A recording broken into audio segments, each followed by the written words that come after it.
Je m'appelle Mélisse, j'ai 20 ans et je suis actuellement en lice pour le prix national des apprentis de la Légion d'honneur. C'est un immense honneur d'être mis en lumière comme ça. La fierté, oui, beaucoup de fierté. C'est la canne et la couleur. On doit les garder avec nous. Quand on part sur le Tour de France, on passe une cérémonie, c'est la cérémonie d'adoption et on nous donne des attributs. Les Compagnons du Devoir, c'est un lieu de formation en communauté qui est très fraternel et beaucoup dans le partage.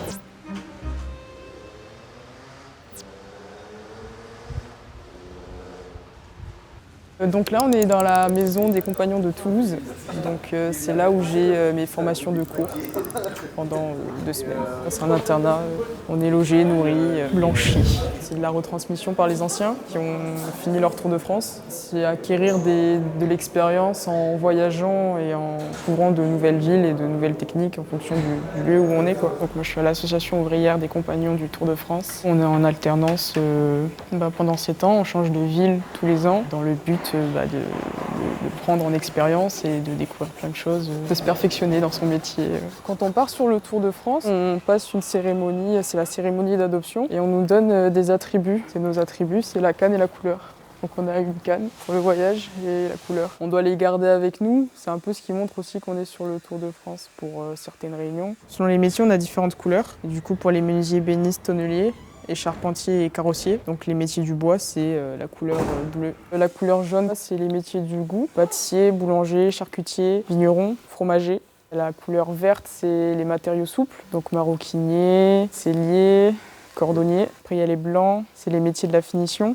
Donc plâtrier, plaquiste, carreleur. Et il y a tellement de métiers qu'on connaît pas. C'est incroyable, puis ils sont super intéressants. Il y a des tailleurs de pierre, je savais pas que ça existait en Corse. Je trouve ça incroyable. J'aurais fait ça si j'étais pas ébéniste. Et du coup, on a des frappes sur ces couleurs qui représentent différentes choses. Je sais que généralement, c'est un peu... c'est pas secret, mais ça crée un peu de mystère. T'as la tour de Babel, là. T'as le labyrinthe. On fait des repas relais aussi. C'est des repas soit pour des fêtes compagnoniques, soit juste comme ça, où on mange tous ensemble. Et le repas est rythmé par des chants. Donc on chante des chants compagnoniques. On a un chansonnier, on a un petit livre avec tous les chants répertoriés. Ici on est dans l'atelier des menuisiers ébénistes de Toulouse. C'est là où on fait nos cours ateliers, là où on fait la pratique. Donc on réalise des pièces avec l'aide de notre formateur qui nous apprend les techniques et qui nous donne les sujets à faire. Hier, du coup, on a fait une journée d'atelier, on a fait une boîte en queue d'aronde pour voir un peu notre niveau à tous. Voilà, simple, en 8 heures. C'est pas énormément compliqué, c'est juste qu'il faut bien s'organiser sur une journée pour pas perdre de temps et finir à temps, quoi. Et aujourd'hui, on va faire un organisateur de bureau. C'est ce qu'on va réaliser, c'est la vue de face. Et là, tu as une porte qui coulisse, c'est la porte qui est ici. Et là, tu as les rangements qui sont là, du coup.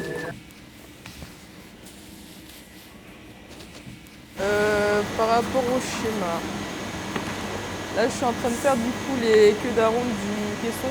Les queues d'aronde, là. Cette pièce, c'est celle-là. Donc, je vais faire les petits assemblages, là, les queues d'aronde. C'est un assemblage traditionnel qui sert à assembler 2 morceaux de pièces ensemble, de bout à bout, pour pas que je me trompe dans le tracé. Ça permet de tracer des lignes parallèles à une surface. C'est pour le tracé. C'est passé. Donc là, tu as les différentes salles de cours des différents métiers, tout le long. Et là, c'est la salle de cours des menuisiers ébénistes. Ici, on fait pas de pièces. On en stocke quelques-unes, parce que c'est joli. Mais ici, tout le théorique. L'an dernier, j'ai participé au concours d'un des meilleurs apprentis de France. Et le sujet était une tablatée d'inspiration marocaine. Du coup, je l'ai réalisé sur ma 2e année de CAP. Ça m'a pris 300 heures d'atelier. C'est du chêne et du frêne. Le chêne, c'est le plus foncé. C'est une table en octogone. Donc chaque pied a un angle, a des angles précis. On n'est pas censé savoir faire ça, mais c'est en le faisant justement qu'on apprend. Et en soi, on peut faire ce qu'on veut tant qu'on y met du sien. Je vais mettre un tiroir avec une tirette. Ça, la porte, c'est un travail de réception d'un menuisier. C'est les projets que tu fais quand tu as déjà quelques années sur le Tour de France qui permettent de devenir compagnon. Beaucoup de choses qui ont été faites dans cette maison sont des travaux d'adoption, de réception. Là, c'est là où on mange ensemble le midi et le soir. C'est vachement chaleureux ici. Cette maison est très chaleureuse. C'est la canne du roller et du premier aspirant. Le roller, c'est le bras droit du prévôt, celui qui gère un peu la vie en communauté. C'est les fondateurs de l'association. La salle de réunion, c'est là où on fait les réunions communautaires du coup qu'on fait tous les mois. Donc c'est les réunions où on parle de la vie dans la maison, de la vie en communauté, en costume, avec la couleur et la canne. On se réunit et on fait un point sur les événements, la vie en communauté, ce qui va pas. Et là, il y a aussi un petit meuble d'ébéniste, un marqueterie et tout, comme type de table. C'est floral, je voudrais pas dire de bêtises. J'aurais dit Louis XVI, mais je suis pas sûre. Avec les rubans, j'aurais dit Louis XVI. La forme des pieds, marqueterie, c'est tous les motifs qu'il y a en plaquage sur les meubles. Vous avez, je suppose, de l'histoire de l'art? Ouais, on a l'histoire des styles, où on apprend chaque style, mais pour les reconnaître, c'est très compliqué. Il y a plein de styles, et chaque style a ses spécificités. Il y en a qui se ressemblent, parce qu'il y a des styles transitoires, donc qui sont entre deux styles, qu'il faut aussi connaître. Chaque détail est important. La règle est le fruit de l'expérience des compagnons et l'expression de leur idéal, permettre à chacun et à chacune de s'accomplir dans et par son métier, dans un esprit d'ouverture et de partage. Depuis toujours, les compagnons du devoir s'appuient sur la communauté et le voyage pour y parvenir. La règle des compagnons, c'est on est obligé d'y adhérer, enfin on y adhère en partant sur le Tour de France.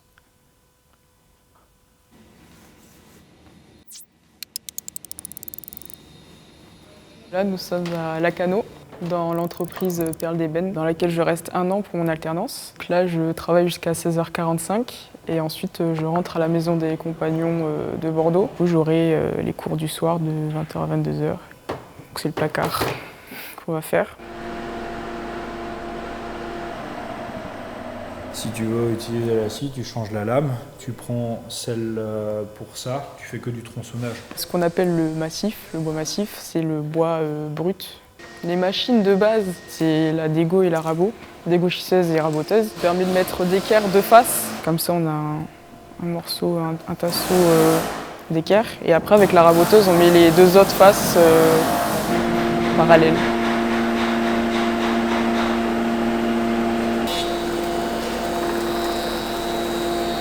Il faut pratiquer, de toute façon on leur transmet automatiquement ça, c'est qu'ils sont obligés de pratiquer. S'ils ne pratiquent pas, c'est mort. Dans la vraie méthode de travail que moi on m'a transmise et qu'on essaye aussi de leur transmettre, c'est qu'ils ont leur journée de travail, ils nous aident et ils apprennent à faire du mobilier, des choses un peu plus grosses où ils utilisent les machines. Et le soir, ils font des petits projets ou des petites choses personnelles. C'est là où c'est bien leur Tour de France, c'est que ça permet de faire d'autres structures et ils vont apprendre plein d'autres choses.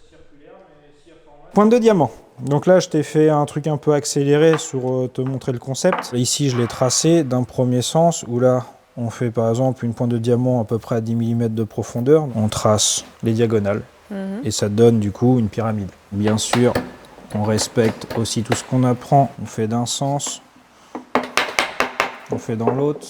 Le but étant après d'avoir une belle pointe de diamant. Fais attention à tes doigts avec mon ciseau.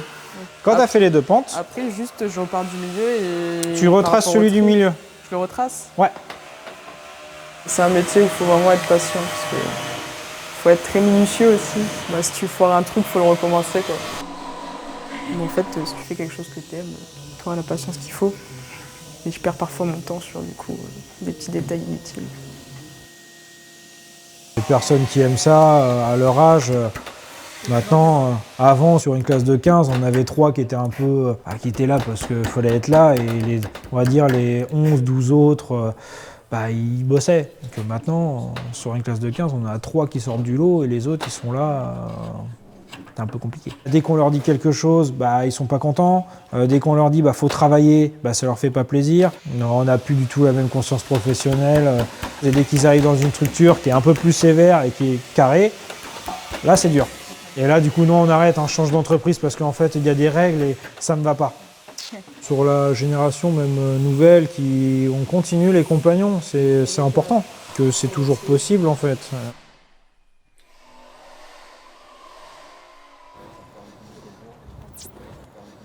C'est pas mal fatigant de faire la route tous les jours. C'est une maison toute neuve qui a 2 ans, donc les cours du soir qui sont de 20h à 22h où on fait du travail soit en autonomie sur notre PC ou du dessin à la main, du dessin technique. Sinon on a accès à l'atelier et on peut faire des pièces pour notre formation ou pour notre travail personnel. Pourquoi tu es en costume? Parce que je suis en réunion métier. Il est en réunion métier. On est obligé d'être un minimum propre sur soi, en col, pantalon, chaussures de ville. On a des réunions tous les mois et ces réunions sont obligatoirement en costume. C'est les traditions. Il y a aussi le côté de, comme on est ouvrier, on travaille dans le BTP, on est perçu souvent comme des gens sales qui ne prennent pas soin d'eux. On a le droit à une soirée de libre par semaine. Donc on peut travailler 4 soirs sur 5. Il y en a déjà qui sont partis, qui sont arrivés en septembre et qui sont déjà partis. Il y en a beaucoup qui sont très familles et du coup c'est compliqué la distance, puis le peu de temps aussi qu'on a pour les voir.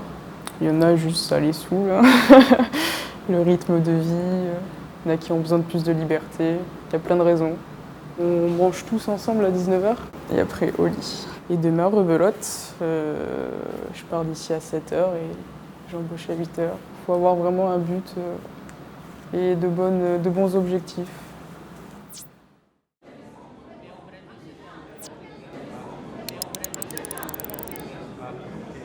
Alors ici, ce soir, nous avons réuni 94 lauréats de 94 départements qui représentent à peu près 60 métiers dans le cadre d'un grand prix qui valorise l'apprentissage de la formation professionnelle, promeut l'excellence française, notamment à travers les mains en or de ces jeunes. Et c'est la France de demain. L'excellence française, elle est là devant nous, entre cette jeune femme qui dort à la feuille d'or et ce gamin avec qui je viens de parler, qui est juste artisan boucher, qui est d'une fierté incroyable. Et ça, la France. Et dans tous les secteurs, on est les meilleurs. C'est ce qu'il faut dire à nos jeunes parce que c'est une vérité. Cette cérémonie qui rassemble des jeunes venus de la quasi-totalité des départements de France et des dom-toms, c'est-à-dire... Et bien sûr, ils vont être récompensés pour leur mérite et pour leur prouesse. Soyez pleinement fiers et conscients que vous êtes les forces vives de la nation, de par votre investissement et votre esprit de citoyenneté. Qu'est-ce que tu fais dans la vie, Benoît? Je suis boulanger-pâtissier. Ça fait de l'énergie, il faut se lever le matin.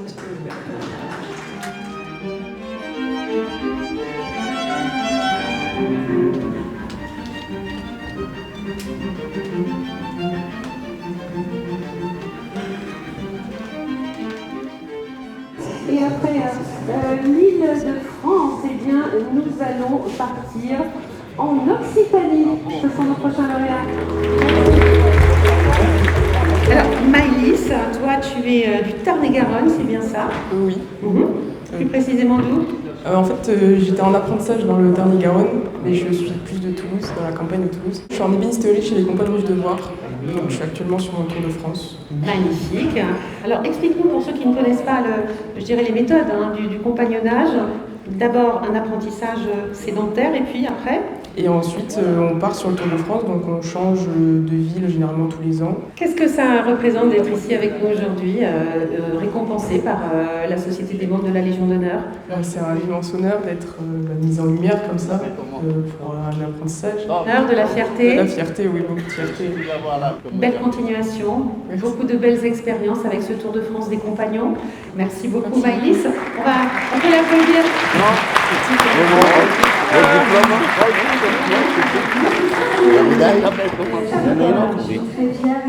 Voilà. Je peux vous faire la bise? Oui. Ah, bravo.